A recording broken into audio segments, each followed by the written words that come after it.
Principal sir, staff members and my dear students. Assalamu alaikum wa rahmatullahi wa barakatuh. Today I want to talk about something that touches our hearts. It's about love for our parents. Our parents are the first people, or we can say only people who love truly us selflessly and unconditionally. From the moment we are born, they sacrifice their sleep, their time, and even their dreams. A father's silent struggle and a mother's gentle care make us a foundation for our lives. Let me tell you a story. ایک گاؤں میں ایک چھوٹا سا ذہین سا بچہ تھا. اس کے جو والد صاحب تھے وہ مزدوری کا کام کرتے تھے اور اس کی جو مدر تھی وہ ایک ہاؤس وائف تھی اور پڑھنے میں بچہ بہت زیادہ ذہین تھا. اور اس کے جو والد صاحب تھے وہ صبح سے شام محنت کرتے تھے کہ وہ اس کو ایک اچھی سے اچھی تعلیم حاصل دے سکے.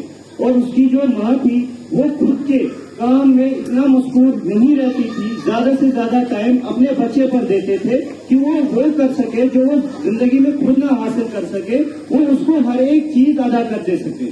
اور وقت کے ساتھ ہم نے دیکھا جو ماں باپ کی اتنی ان نے اپنی سیکریفائسز دیے تھے, بچہ اپنی لائف میں بہت زیادہ کامیاب ہو گیا, وہ ایک بہت بڑے عہدے پر پہنچ گیا. لیکن جیسے ہی بچہ ایک بہت بڑے عہدے پر پہنچ گیا اس نے اپنے ماں باپ کو نظر انداز کرنا شروع کر دیا.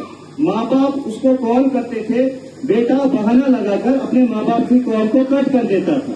بعد میں ہم نے آگے اور دیکھا بیٹے نے ایک امیر گھر میں رشتہ کیا, لیکن جو لڑکی تھی وہ اس کے ماں باپ کو پسند نہیں کرتی تھی کیونکہ وہ سمجھتی تھی جو اس کے ماں باپ ہیں وہ گاؤں میں رہتے ہیں.